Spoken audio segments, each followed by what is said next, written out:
FIFA বিশ্বকাপ রূপ নিয়েছে রোমাঞ্চকর যুদ্ধক্ষেত্রে। 2 রাউন্ড শেষে শুরু হয়েছে তৃতীয় রাউন্ডের মহারণ। শেষ 16-র 2টি ম্যাচ শেষে কোয়ার্টার ফাইনাল নিশ্চিত করেছে মরক্কো ও ফ্রান্স। শিরোপা জয়ের রেস থেকে জার্মানি, উরুগুয়ে, নেদারল্যান্ডসের মতো দলগুলোর কিংবা পরাশক্তিগুলো ছিটকে গেলেও লড়াইয়ে টিকে আছে সাবেক বিশ্ব চ্যাম্পিয়ন ব্রাজিল, আর্জেন্টিনা, ইংল্যান্ডের মতো হট ফেভারিট দলগুলো। দর্শক, কোয়ার্টার ফাইনালে ওঠার লড়াইয়ে কে কার প্রতিপক্ষ, শিরোপার দৌড়ে কারা এগিয়ে, খেলোয়াড়দের ব্যক্তিগত নৈপুণ্য এবং দলগুলোর পারফরমেন্সের চুলচেরা বিশ্লেষণ নিয়ে আরটিভির প্রতিদিনের আয়োজন কিক অফ। পুরো আয়োজনে আপনাদের সঙ্গে আছে আমি মাহফুজুল ইসলাম, এবং বিশ্লেষণের জন্য আমাদের সঙ্গে আছেন বাংলাদেশ জাতীয় ফুটবল দলের অন্যতম সেরা ফরওয়ার্ড, সাবেক অধিনায়ক এবং বাংলাদেশের ফুটবলের কিংবদন্তি আশরাফুদ্দিন আহমেদ চুন্নু। চুন্নু ভাই, স্বাগত আপনাকে আমাদের স্টুডিওতে আসার জন্য। এবং দর্শক, আপনাদের জানিয়ে রাখছি অনুষ্ঠানটি সরাসরি সম্প্রচারিত হচ্ছে রেইস এবং এইচ কিউ লিথিয়াম আয়রন ব্যাটারির সৌজন্যে। জীবনকে করবে আরও গতিময়। আপনারা নিশ্চয়ই আমাদের সঙ্গে পুরোটা সময় থাকবেন। এবং রেইস এবং H Q lithium and iron ব্যাটারির সৌজন্যে এই অনুষ্ঠানটি দেখতে আপনারা আমাদের ফেসবুকেও চোখ রাখতে পারেন। চন্দ্র ভাই, কেমন আছেন? আমি ভালো আছি। চন্দ্র ভাই, বিশ্বকাপের যেই উন্মাদনাটা চলছে, এখানে এই ম্যাচগুলো দেখতে গিয়ে মনে হয় একটু ঘুমের ব্যাঘাত আপনার ঘটছে নাকি? হ্যাঁ, অসম্ভব ঘুমের ব্যাঘাত ঘটছে। সেক্ষেত্রে তারপরেও কষ্ট করে দেখছি। এটা তো 4 বছর পর পর আসে, সেই বিশ্বকাপটা কোনোভাবেই মিস করতে চাই না। অনেকগুলো ম্যাচ হয়, অনেকগুলো ম্যাচ উন্মাদনাও ছড়ায়। রাতের ঘুম হারাম করে ম্যাচ দেখাটাও অনেক ক্ষেত্রে একটা তৃপ্তির ঢেকুরও তুলে। গতকালকে মরক্কো কানাডার ম্যাচটি নিশ্চয়ই দেখেছেন, এবং প্যারাগুয়ে ফ্রান্সও দেখেছেন। আজকেও ব্রাজিলের খেলা আছে। আমরা সবগুলো নিয়েই কথা বলবো। মেক্সিকো ইংল্যান্ডও ম্যাচ আছে আগামীকাল সকালে। আমরা একটু প্যারাগুয়ে ফ্রান্স দিয়ে শুরু করি। রাতের ঘুমটা হারাম করাটা কি সার্থক? আসলে ম্যাচ দেখার পর গতকাল খুব কঠিন একটা ম্যাচ গিয়েছে ফ্রান্সের জন্য, কারণ ফ্রান্স এবারের বিশ্বকাপ অন্যতম ফেভারিট দল বলে আমি বিশ্বাস করি। সেক্ষেত্রে তারা কোনোভাবেই ব্যাট করতে পারছিল না প্যারাগুয়ের ডিফেন্সকে। বারবার চেষ্টা করছিল, কারণ এত ডিফেন্স শক্তিশালীভাবে দাঁড়িয়েছিল, মনে হচ্ছিল যে চীনের প্রাচীরের মতো দাঁড়িয়েছে প্যারাগুয়ের ডিফেন্স। তারপরেও যে পেনাল্টিতে পেয়েছে, পেনাল্টি থেকে এমবাপ্পে গোল করেছে এবং বিজয় ছিনিয়ে এনে তাদের লক্ষ্যে রওনা দিয়েছে তারা। একটু যদি প্যারাগুয়ের ডিফেন্স লাইন, তারা ডিপ ডিফেন্ডিং করবে, এটাই খুবই স্বাভাবিক। এরকম একটা মহাপরাক্রমশালী ফুটবল শক্তির বিরুদ্ধে খেলতে গেলে আপনাকে 8জন ডিফেন্ডার যখন আপনি ব্যাকে রাখতেই হবে। কিন্তু এর বাইরে যদি বলি যে তারা আসলে তাদের অপোনেন্টের ফরওয়ার্ডদেরকে মার্ক করার ক্ষেত্রে কত মার্ক দিবেন প্যারাগুয়েকে? সেক্ষেত্রে আমি যদি দেখি যে এমবাপ্পে, ওলিসে কিংবা ডেম্বেলে, তারা আসলে ওই মেজাজটাতে কালকে অথবা থাকতে পেরেছেন কি না? তাদেরকে এমনভাবে মার্ক করা হয়েছিল, তাদেরকে বলদর্ত দেওয়া হচ্ছিল না, এমনভাবে প্রোটেক্ট করেছে। সেই ক্ষেত্রে আমি বলবো তারা সাকসেসফুল। বাট ওই একটা সিলি মিস্টেক, যে মিস্টেকের জন্য পেনাল্টিটা খেয়েছে, ওটা ছাড়া কিন্তু তারা খুব ভালোভাবে সামাল দিয়েছে তাদের প্রতিপক্ষকে, ফ্রান্সকে। ফ্রান্স অত্যন্ত শক্তিশালী দল। আমি ভেবেছিলাম যে এখানে একটা ভালো গোল মার্জিনে জিতবে, কিন্তু আলটিমেটলি করতে পারেনি বিকজ অফ তার ডিফেন্ডিং। তারা এত ভালো করেছে, যার জন্য তারা কোনো স্কোপই পায়নি যে গোল করার ক্ষেত্রে তারা সুযোগটা কাজে লাগাবে। এবং আরেকটা বিষয়ে যদি এভাবে বলি যে আসলে এই পেনাল্টিটাও একটা টেকনিক্যালি তারা আদায় করে নিয়েছে বলা যায় নাকি? না, পেনাল্টিটা যেটা ওই ডিভিএক্সের ভিতরে যেভাবে ড্রিবলিং করছিল 3-4জন খেলোয়াড়ের মাঝখানে, সেখানে এরকম একটা ফাউল হওয়া কিন্তু স্বাভাবিক ছিল, যার জন্য রেফারি প্রথম ওভারলুক করেছে। পরবর্তী পর্যায়ে তার রেয়ার ফোনে ওইখান থেকে আসার পরে সে কিন্তু আবার এটা ওইখানে গিয়ে দেখেছে এবং ভিআরে গিয়ে নিশ্চিত হয়েছে পেনাল্টি। আমি বারবার দেখাচ্ছিল তখন আমার কাছে বারবারই মনে হচ্ছিল that was A penalty. 76% ball dominate করে 2 মিলিয়ে একটা দল 1-0 গোলে জেতা, এটা ফ্রান্সের সাথে কি স্বভাবসুলভ ফ্রান্স?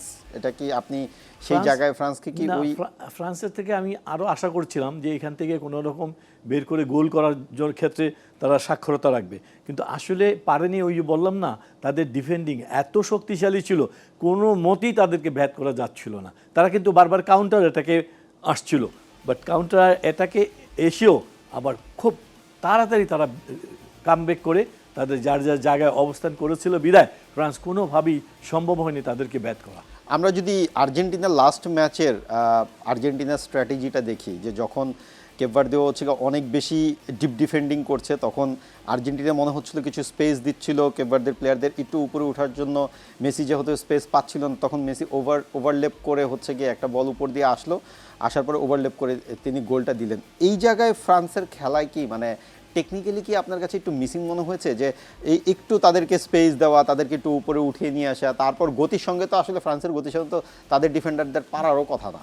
এটা বারবারই করছিল ফ্রান্স। ডিফেন্স যখন গোলকিপার বল পেয়েছে কিংবা ডিফেন্সে বলে, তারা কিন্তু নিজেদের অর্ধে খেলে খেলে মানে দানা বাঁধছিল যে অ্যাটাকিংটা করার। সেই ক্ষেত্রে কিন্তু ওই ফাঁদে পা দেয়নি, মানে প্যারাগুয়ের খেলোয়াড় ওই ফাঁদে পা দেয়নি, যার জন্য ফ্রান্স কোনোভাবেই তাদেরকে মানে ব্যাট করতে পারেনি। তাদের লক্ষ্য যেটা ছিল যে আমরা গোল দিতে না পারি, কিন্তু ওদেরকে ঠেকিয়ে অন্তত আমরা টাইব্রেকারে নিয়ে যাব, টাইব্রেকারে এনিবডিজ গেম, সেই লক্ষ্যে তারা কিন্তু খেলছিল, সেটা তারা পারেনি। বাট টিমের ডেপথনেসের কথা বললে প্যারাগুয়ে থেকে তো অনেক এগিয়ে, সেক্ষেত্রে 120 মিনিটসেও যদি ম্যাচটা যেত, সেক্ষেত্রেও তো মনে হয় না যে হচ্ছে এটা পেনাল্টিতে যাওয়ার সুযোগ ছিল। কি মনে হয় আপনার? না, এটা বলা যায় না, কারণ 90 মিনিটসে দেখা যাচ্ছে ড্র হয়েছে, তারপরে 30 মিনিটসে হতেও পারে ড্র, কিংবা গোলও করতে পারে। বাট সেই ক্ষেত্রে এটা বলা যায় না যে আমি গোল করে জিতে যাব। বাট কত হচ্ছে যেভাবে খেলছিল, অর্থাৎ প্যারাগুয়ে যে ফুটবলটা খেলেছিল কালকে, সেই ফুটবলটার মধ্যে গোল করা ভেরি ডিফিকাল্ট হয়েছিল। এখানে সিলি মিস্টেক ছাড়া কোনোভাবে গোল বের করতে পারবে না। কালকে যেটা ওরা করেছে, ডিভোর্সের ভিতরে যে ফাউলটা করেছে, এটা একটা মিস্টেক, বিরাট বড় মিস্টেক, যে মিস্টেক থেকে পেনাল্টিটা হয়েছে। নিশ্চয়ই ফ্রান্সকে আপনি এবারের ওয়ার্ল্ড কাপে হট ফেভারিট ধরবেনই, কিন্তু যদি ইন এ সেন্স যদি এই ম্যাচের কথাই যদি বলি, দুটো রেকর্ড হয়েছে। রেকর্ড বলতে একটা হচ্ছে গিয়ে এমবাপ্পের 7 গোল, মেসির পাশে তার সঙ্গে এক ধরনের একটা ব্যাটেল তো চলছেই গোলের হিসেবে। আর দিদিয়া ড্রিশেমের হচ্ছে গিয়ে 10 ম্যাচ ওয়ার্ল্ড কাপের নকআউট পর্বে জয়লাভ করার রেকর্ড। নিশ্চয়ই একটা ফ্রান্সের জন্য সামনে আরও ভালো সময় অপেক্ষা করছে। আমরা এর আগে একটা ম্যাচ হয়েছে কানাডা মরক্কো, মরক্কো 3-0 গোলে জিতেছে। খুবই প্রত্যাশিত ছিল কি মরক্কো জিতবে, এটা আমার দৃষ্টিতে প্রত্যাশিত ছিল, কারণ মরক্কো সাচ এ টিম এবারে বিশ্বকাপে কিন্তু তার শুরুটাই খুব ভালোভাবে করেছে, এবং গতকালের ম্যাচটায় গোল পাচ্ছিল না, কিন্তু সময় মতো তারা কিন্তু বেরিয়ে আসছে। কানাডাও খারাপ খেলেনি, কানাডা ফ্রম দ্য বিগিনিং তারা লড়াই করে চেষ্টা করেছে গোল যেন হজম না করি, পারলে গোল করবো, নাহলে ঠেকিয়ে যাব। আলটিমেটলি সেটা পারেনি, বিকজ মরক্কো একসময় এসে দেখা গেছে গোল করার ক্ষেত্রে তারা এগিয়ে ছিল, যে 3টা গোল হয়েছে, 3টা গোলই কিন্তু দর্শনীয় গোল হয়েছে। বল ডমিনেশনে প্রথমার্ধে পিছিয়ে থাকলেও কানাডা সেকেন্ডার্ধে কিন্তু হচ্ছে গিয়ে তারা বল ডমিনেশনে এগিয়ে ছিল বলা যায়। সেখানে 55% তারা বল সেকেন্ড হাফে তারা ডোমিনেট করেছে, এবং পুরো ম্যাচে 55% করেছে হচ্ছে গিয়ে মরক্কো। মজার বিষয় হচ্ছে গিয়ে সেখানে অন টার্গেট শট হয়েছে হচ্ছে গিয়ে টোটাল 4টি, তার মধ্যে অফ টার্গেট ছিল হচ্ছে গিয়ে 5টি। এই ক্যালকুলেশনে আপনি যদি দেখেন, তাহলে কানাডার আসলে অনেকগুলো স্পেস তৈরি হয়েছিল, কানাডা নিজেরাও তৈরি করেছিল তাদের, কিংবা মরক্কোর ডিফেন্ডারদের কিছুটা হচ্ছে গিয়ে হালকা মেজাজে চলে যাওয়ার ফলে তারা কিছুটা সুযোগ নিচ্ছিল। কিন্তু এই জায়গায় কি আসলে এক্সপিরিয়েন্স একটা ম্যাটার করেছে? এটা অবশ্যই একটা এক্সপিরিয়েন্স ম্যাটার করে। এখানে ফিনিশার যারা ভালো থাকবে তারা কিন্তু এগিয়ে থাকবে। আপনি দেখেন মরক্কোর ফার্স্ট গোলটা যেভাবে ফিনিশ করেছে, কর্নার থেকে যে বলটা মানে গ্লাস পাস দিয়েছে, এটা কেউ ভাবেনি, ওইখান থেকে ডাইরেক্ট হিট। সত্যিকার অর্থে one of the finest goal আমি বলবো যে মরক্কোর জন্য। তারপরেও পর দুটো গোল করে তারা যেভাবে বেরিয়ে আসছে, সেটা মরক্কোর জন্য আমি বলবো যে তারা বাহবা পাওয়ার উপযুক্ত।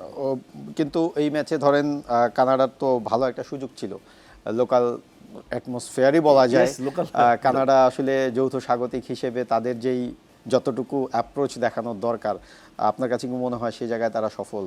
তারা যে অ্যাডভান্টেজটা পেয়েছিল, লোকাল সাপোর্টার, লোকাল মাঠ, সব কিছু মিলে তাদের কিন্তু অ্যাডভান্টেজটা অনেক ছিল। বাট দেখতে হবে টিম হিসাবে ডিফারেন্সটা দেখতে হবে। কানাডার চেয়ে অনেক এগিয়ে আমি বলবো মরক্কো গত বিশ্বকাপ থেকে আরম্ভ করে এ পর্যন্ত যে ফুটবল খেলেছে, সত্যিকার অর্থে আমি বলবো মরক্কো অন্যতম দাবিদার এবারের বিশ্বকাপে। একটা জিনিস কালকের ম্যাচে, মানে এই ম্যাচে একটু দেখলাম যে কানাডা তাদের হোম ম্যাচে, মানে কানাডার সয়েলে যতটুকু ম্যাচ খেলেছে, হিউস্টনে কালকের ম্যাচটা হয়েছে, কিন্তু কালকের ম্যাচে মোটামুটিভাবে গ্যালারিতে লালের উন্মাদনাই বেশি ছিল, এবং সে জায়গায় কানাডা কিন্তু লোকাল আমেরিকানদের সাপোর্টও পেয়েছে। সেই জায়গায় আপনি ধরেন মানে গ্যালারিতে দুই দলের উন্মাদনাই বেশ ছিল, কিন্তু লোকাল ক্রাউডের যেই প্রেজেন্স, সেই জায়গায় কানাডাকে এগিয়ে রাখতে হবে। দুর্ভাগ্যজনক জোনাথন ডেভিড কিংবা আলবার্টো ডেভিসদের ভবিষ্যৎ প্রজন্মের জন্য তারা একটা নতুন দিক উন্মোচন করে গেল। নিশ্চয়ই কানাডার ফুটবলের জন্য শুভকামনা থাকবে। এবং একটা বিষয়, রাউন্ড অফ কোয়ার্টার ফাইনালে কিন্তু অলরেডি এই ফ্রান্স এবং মরক্কো লড়াই হবে 9 জুলাই। এইটা একটা বিগ ব্যাটেল হবে নিশ্চয়ই। অবশ্যই বিগ ব্যাটল, কারণ আপনি দেখেন মরক্কো ভার্সেস ব্রাজিল যে বিগ ব্যাটল হয়েছিল ফার্স্ট ম্যাচে, এটাও ঠিক তেমনই হবে। কেউ মানে এটা হবে কি ডিফেন্সিভ ফুটবল হবে, এটা একটা পজিটিভ ফুটবল, আক্রমণাত্মক ফুটবল দেখবো, কে কখন কাকে গোল দিবে সেই জিনিসটা আমরা দেখতে পাবো। যে আমি শুধু ডিফেন্সই করব, আমি অ্যাটাক করব না, সেটা কিন্তু এই ম্যাচে দেখবো না। এই ম্যাচে দেখবো যে একটা রিয়েল ফুটবল আমরা উপভোগ করবো। আমরা রাউন্ড অফ 16-এর তো আরও ম্যাচ বাকি আছে। আজকে বিগ ব্যাটেল ব্রাজিল বললাম, নরওয়ে এবং ইংল্যান্ডের ম্যাচও আছে, মেক্সিকো ইংল্যান্ডও ম্যাচ আছে, ওটাও বড় ম্যাচ হবে। আমরা সেসব বিষয় নিয়ে কথা বলবো, একটা বিরতিতে যাব, বিরতি থেকে ফিরে আবার কথা বলবো। দর্শক, Race and Q lithium iron battery সৌজন্যে কিক অফ অনুষ্ঠানে নিচ্ছে ছোট্ট একটা বিরতি, সঙ্গেই থাকুন, ফিরছি কিছুক্ষণ পর। দর্শক, বিরতির পর আবারও স্বাগত। Race and Q lithium ion ব্যাটারির সৌজন্যে কিক অফ অনুষ্ঠানে সঙ্গে আছে আমি মাহফুজুল ইসলাম। যাচ্ছি আবারও বিশ্লেষণে। জন্য ভাই, বিরতির আগে একটা দর্শকদের জানিয়ে গিয়েছিলাম ব্রাজিল নিয়ে কথা বলবো। আপনি নিশ্চয়ই ব্রাজিল করেন, নাই? হ্যাঁ, অবশ্যই ব্রাজিল। কিন্তু যদি এবারের ব্রাজিলের দলটা নিয়ে, এই ম্যাচে নরওয়ের বিপক্ষে দলটা নিয়ে আপনাকে যদি বলি, ফরওয়ার্ড লাইনে আপনি 5 জনকে সাজান, যেহেতু লুকাস পাকেতা নেই, আপনি কি নেইমারকে প্রথম একাদশে রাখবেন? যদি নেইমার ফিট থাকে অবশ্যই একাদশে। নেইমার ফিট আছে 90 মিনিট খেলার, যদি 90 মিনিট খেলার ফিট থাকে অবশ্যই তাকে মাঠে নামানো উচিত। কিন্তু আনচেলত্তি কিন্তু একটা নেইমার কিন্তু অনেক কিছু। নেইমার যদি দলে থাকে খেলার চেহারার ধরন চেঞ্জ হয়ে যাবে। আচ্ছা, এইটা যদি অন্যভাবে বলি, যে আনচেলত্তি বলেছেন যে সে প্রথম একাদশে থাকবে কি থাকবে না, খেলবে কি খেলবে না, এটা অনেক কিছুর উপর নির্ভর করে। তো অনেক কিছুটা আসলে কি, সেটা হয়তো আমরা অনুমান করতে পারি, ম্যাচ সিচুয়েশন, ম্যাচ কোন দিকে যায়।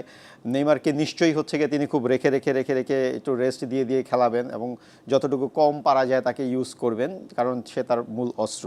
এই ম্যাচে যদি আপনাকে আমি বলি যে হচ্ছে গিয়ে, যদি প্রশ্ন করি যে আপনি যদি নরওয়ের এগেনস্টে ব্রাজিলকে কোন মার্ক দিতে গেলে কাকে কত দিবেন? এখানে মার্ক দিতে গেলে এবারের ব্রাজিল যেটা আছে আমার মনে হয় এখানে 50-50। এখানে কোনো মানে অ্যাডভান্টেজ ব্রাজিলকে আমি দেখছি না। আচ্ছা, নরওয়ে ভালো খেলছে, ওদের একটা স্ট্রাইকার আছে যেটা গোল গেটার, আর্লিং হালান্ড। সে হচ্ছে গিয়ে মানে গোল মেশিন বলি আমি তাকে। আমি লিগগুলি তো ফলো করি, ইংলিশ লিগগুলি দেখি, তো সেখানে যেভাবে গোল করে, তার অ্যাডভান্টেজ হচ্ছে তার ফিজিক। সে যেভাবে দৌড়ায়, যেভাবে গোল করে, এটা দেখার মতো। এখানে সে তার অ্যাডভান্টেজ আছে, লাস্ট ম্যাচও সে গোল করেছে। আর অন্যদিকে ব্রাজিল যে ফুটবলটা খেলছে, সেই ফুটবলটা এখনও ব্রাজিলের মতো খেলছে না। ব্রাজিলকে ব্রাজিলের মতো খেলতে হবে যদি আজকে জিততে হয়। সে জেতার জন্য যে চেষ্টা থাকবে অবশ্যই থাকবে। তো নেইমার যদি মাঠে নামে তাহলে ব্রাজিলের চেহারা চেঞ্জ। নেইমার কি ফার্স্ট একাদশে নামবে আপনার মনে হয়? আমার মনে হয় না ফার্স্ট নামাবে, কারণ এতদিন বসে আছে তো, তার মনে কোচ কোনোভাবে রিস্ক নেবে না, তাকে হয়তো সইয়ে খেলাবে, হয়তো হাফ টাইমে সীমা নামাবে কিংবা তারপরে নামাবে, আগে পরে নামাবে, এরকম করবে। বাট প্রথম থেকে নামাবে বলে আমি মনে করি না। যদি এই ম্যাচে পাকেতা নেই, পাকেতা ইনজুরিতে পড়েছেন, কাসেমিরও ইনজুরি, বাট হচ্ছে তিনি এখন খেলার মতো ফিট আছেন, তিনিও হয়তো পুরো সময়টা খেলবেন না। কাকে দেখছেন মানে যদি 4-2-3-1 ফরমেশনে আমি যদি প্রথমে ম্যাথিউস কুনহাকে রাখি, তার পেছনে তো পাকেতা খেলতেন, পাকেতার জায়গায় কাকে দেখছেন?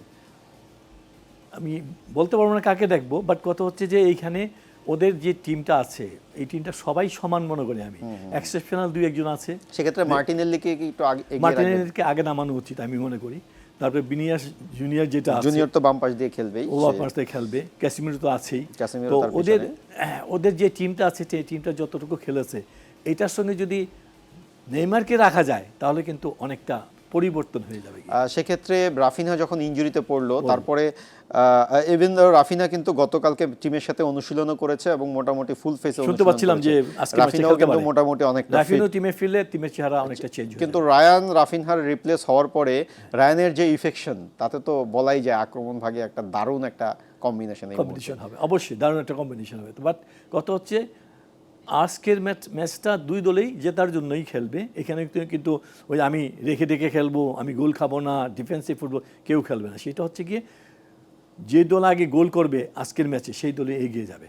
মানে সেই ব্যাপারটা কি এমন দাঁড়াতে পারে যে হচ্ছে গিয়ে ম্যাচটা নরওয়ে অনেকটা এক্সট্রা টাইমে কিংবা হচ্ছে গিয়ে একটু পেনাল্টিতে নিয়ে যাওয়ার জন্য চেষ্টা করতে পারে?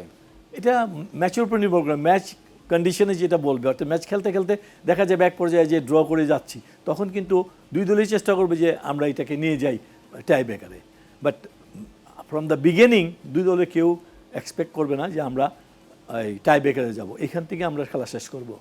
চেষ্টা করবে সব দুই দলই হচ্ছে গিয়ে প্রথম কুলিং ব্রেকের আগেই একটা আগেই। গোল দিয়ে দিতে এবং গোলটা হজম না করতে। আরেকটা বিষয় যে হচ্ছে গিয়ে এখানে যদি মানে এভাবে বিষয়টাকে বলি যে প্রত্যেকটা দলের ডেপথ কতটুকু সেটার উপর কিন্তু ম্যাচের ফলাফল নির্ধারণ হচ্ছে। আমরা দেখছি 60 মিনিটসের পরে যে চেঞ্জেসগুলো, সেই চেঞ্জেসগুলো অনেক বেশি ইফেক্টিভ হচ্ছে। সেই জায়গায় ব্রাজিল এবং নরওয়ের মধ্যে তো একটা পার্থক্য আছেই টিম ডেপথের জায়গায়।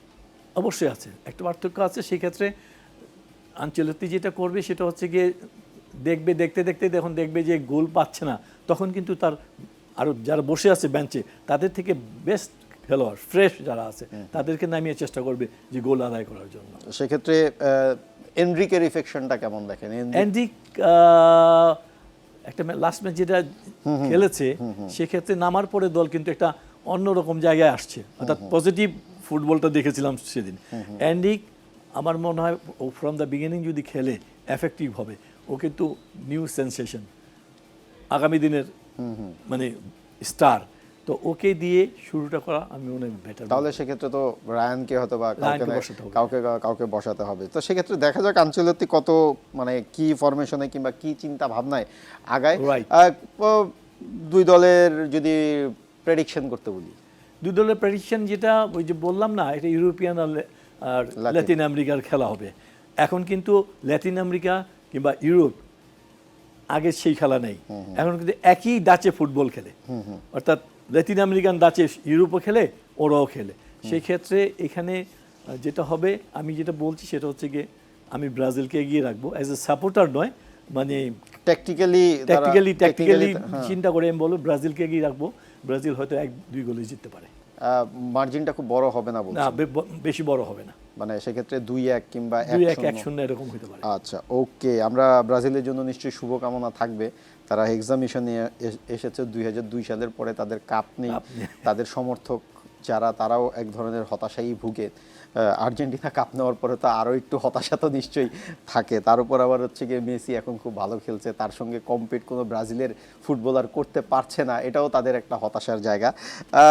একটু মেক্সিকো ইংল্যান্ড নিয়ে কথা বলতে চাই। মেক্সিকো ইংল্যান্ড 1966 সালের পরে ইংল্যান্ডের ট্রফি নেই।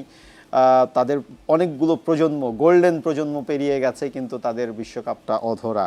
মেক্সিকো পাওয়ার হাউস বলা যায়, হ্যাঁ, আমেরিকার পাওয়ার হাউস। তো সেই জায়গায় ব্যাটেলটা কীরকম হতে পারে? এখানে যেহেতু মেক্সিকোর মাঠে খেলা হবে, হোম গ্রাউন্ড, মেক্সিকোর লাস্ট ম্যাচগুলি ভালো খেলেছে, লাস্ট ম্যাচটা অত্যন্ত ভালো খেলে তারা এই রাউন্ড অফ 16 এসছে। ইংল্যান্ড লাস্ট ম্যাচে হারতে হারতে হ্যারিকেনের দুটি জোড়া গোলে কামব্যাক করে এখানে এসছে। হ্যারিকেনের দলটা আমি গত 2-3টা বিশ্বকাপের থেকে একটু মানে আলাদা করে দেখছি। গত বিশ্বকাপগুলিতে তারা ভালো ছিল, তারা কিন্তু সবসময় বলতো যে আমরা ওয়ার্ল্ড কাপ চ্যাম্পিয়ন হতে খেলতে আসছি, তাদের জার্নালিস্ট এইভাবেই বলতো কথা।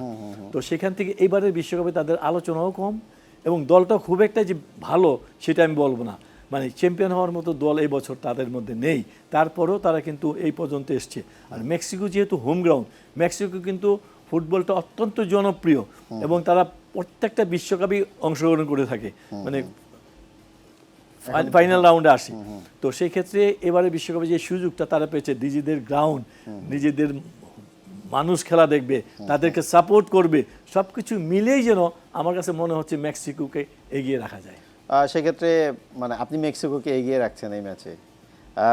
মানে ইংল্যান্ড এখন যেই শেপে আছে, যেই ফর্মে আছে, কিংবা যেভাবে তারা ফুটবল খেলছে, সেই জায়গায় মেক্সিকোকে যদি হচ্ছে গিয়ে পরীক্ষা দিতে হবে কোন জায়গায়, সেটা যদি বলি, সেটা কোন জায়গাটা তাদের পরীক্ষা দিতে হবে? সেটা মিডফিল্ড নাকি তাদের ডিফেন্স? অ্যাটাকার যারা আছে তাদেরকে গোল বের করতে হবে। ইংল্যান্ডকে অ্যাটাকিং করে গোল বের করতে হবে। এখানে হ্যারি কেনের মতো খেলোয়াড় আছেন। না, মেক্সিকোর যদি হচ্ছে গিয়ে পরীক্ষার জায়গাটা বলি, মানে মেক্সিকোর ডিফেন্স লাইনকে অনেক বেশি পরীক্ষা দিতে হবে। না, মেক্সিকোর ডিফেন্স লাইনে পরীক্ষা দিতে হবে, কিন্তু মেক্সিকো যেটা চাবে ইংল্যান্ডের ডিফেন্ডারকে ব্যাট করে গোল করার ক্ষেত্রে তাদেরকে মুনশিয়ানা দেখাতে হবে। সেই ক্ষেত্রে তারা তাদের যে টোটাল ফুটবলটা যেটা খেলে সেই ফুটবলটা খেলতে হবে লাস্ট ম্যাচ যেভাবে খেলেছে সেইভাবে যদি খেলে অবশ্যই মেক্সিকো এগিয়ে থাকবে। এই ম্যাচে কি আসলে ওপেন ফুটবল হবে বলে আপনি মনে করেন? আমি মনে করি ওপেন ফুটবল নাকি হচ্ছে গিয়ে কোনো দল একটু রয়ে সয়ে একটু খেলাটাকে স্লো করে? না, এরকম হবে না। ম্যাচটা দুইটি দলে জেতার জন্য আসবে। কেউ চাইবো না যে আমি আমার দলকে রক্ষা করব, শুধু আমি গোল করতে পারবো না, মানে কাউন্টার অ্যাটাক নির্ভর হবে না। এই ম্যাচটা হবে total positive football, attacking football. যদি আমি হ্যারি কেইনের পেছনে জুড বেলিংহ্যামের একটা এফেকশন ধরি, এবারের ওয়ার্ল্ড কাপে তার মুভমেন্টগুলো কিংবা তার প্রেজেন্সটা আসলে খুব একটা ওই নজর কাটছে না, বাট খুব ইফেক্টিভ। এটাকে আসলে কিভাবে বলবেন? ইংল্যান্ড কিন্তু ধরেন কখনো 4-3-3, কখনো 4-2-3-1, যখন হচ্ছে গিয়ে আবার কখনো কখনো হচ্ছে গিয়ে 4-1-3-2 এরকম কোনো একটা ফরমেশনে কখন কোন জায়গায় চলে যায় সেটা বলা যায় না। আপনার কাছে কি মনে হয় যে হচ্ছে গিয়ে এই দলগুলো, বিশেষ করে ইউরোপিয়ান এই দলগুলো কিংবা তাদের কোচদের যে ট্যাকটিক্স, তাদের যেই স্ট্রেংথ, সেই জায়গায় আসলে এই ম্যাচের মোমেন্টাম ঘোরানোর ক্যাপাসিটিটা মেক্সিকোর চেয়ে ইংল্যান্ডের একটু বেশি? ইংল্যান্ডের একটু বেশি, কারণ হচ্ছে ওরা টু দ্য এন্ড পর্যন্ত অপেক্ষা করে যে গোল করার জন্য, যেটা একসময় জার্মানিতে আমি দেখেছি। আপনি লাস্ট ম্যাচে দেখলে বুঝবেন যে এক গোলে হারছিল, তখন ওইখান থেকে সেকেন্ড হাফে এসে হ্যারি কেইনের হেডের গোল, তারপর যেটা উইনিং গোল করেছে, এটা অন্যতম সেরা গোল আমি বলবো। ওইখান থেকে ওই অ্যাঙ্গেল থেকে ধাম করে বল মেরে ফার্স্টবারের উপর দিয়ে গোল করা, এটা কিন্তু হ্যারি কেইনের মতো খেলোয়াড়দের দ্বারাই সম্ভব। তাই আমি বলবো গোল করার ক্ষেত্রে যদি তারা আজকে সে মুনশিয়ানা দেখাতে পারে তাহলে তাদের হয়তোবা জয় হতে পারে। এই ম্যাচের প্রেডিকশনটা যদি একটু বলেন। আমার কাছে মনে হচ্ছে কেন জানি মেক্সিকো 1-0 গোলে জিতে যাবে। রিজন? কারণ মেক্সিকো হোম গ্রাউন্ড আর খেলছে ভালো, হোম গ্রাউন্ড খেলছে ভালো আর ভালো টিম। মেক্সিকোর স্ট্রেংথ নিয়ে যদি একটু বলি, মেক্সিকোর কোন জায়গাটা আপনাকে সবচেয়ে বেশি আকর্ষিত? মধ্যমাঠে খুব ভালো দেখেছি। আচ্ছা, মধ্যমাঠে খুব ভালো থ্রো পড়ছে, মানে অ্যাটাকিংটা ওইখান থেকে বিল্ড আপ করে নিচ্ছে। মানে মেক্সিকো কিন্তু মোটামুটি হচ্ছে গিয়ে খেলাটা শুরুই করছে হচ্ছে গিয়ে মাঝমাঠ থেকে। এখন পর্যন্ত যা দেখলাম, ওরা যখন কাউন্টার খাচ্ছে তখন ওদের ফুটবলারদের পজিশনাল জায়গাগুলো খুব দ্রুত ট্রানজ্যাকশন হচ্ছে। এইটা মেক্সিকোর ফুটবলে গত কয়েক বছরে হয়তো বা সেভাবে লক্ষ্য করা যায়নি, ইভেন বাছাই পর্বও লক্ষ্য করা যায়নি। আর ইংল্যান্ডের যেই জায়গাটা আপনি যেটা মেনশন করলেন, তাদের অ্যাটাকিং সাইড, কিন্তু তাদের কিন্তু হচ্ছে গিয়ে একটু ব্যাক লাইন থেকে প্লেয়ারদেরকে সাপোর্ট দেওয়ার যেই স্ট্রেংথটা, এটা আবার মেক্সিকোর থেকে ভালো, রাইট? অবশ্যই তারা ভালো। তাই ভালো। তো নিশ্চয়ই আমরা প্রেডিকশন জানলাম। আমরা পরবর্তীতে নিশ্চয়ই আপনার সঙ্গে আবারও এই প্রেডিকশন নিয়ে কথা বলবো, এবং আপনার যে প্রেডিকশন সেই প্রেডিকশন নিয়ে আমরা পরবর্তীতে আবার আলোচনা করব। দর্শক, raise and HQ lithium ion ব্যাটারির সৌজন্যে কিক অফ অনুষ্ঠানটি আজ এ পর্যন্তই। বিশ্বকাপের পরবর্তী ম্যাচগুলোর বিশ্লেষণ নিয়ে হাজির হব আগামীকাল ঠিক একই সময়ে অন্য কোনো অতিথিকে সাথে নিয়ে। সে পর্যন্ত ফুটবল উন্মাদনায় মাতুন। ভালো থাকুন, সুস্থ থাকুন। সবাইকে ধন্যবাদ। আজকের মতো বিদায় নিচ্ছি আমি মাহফুজুল ইসলাম।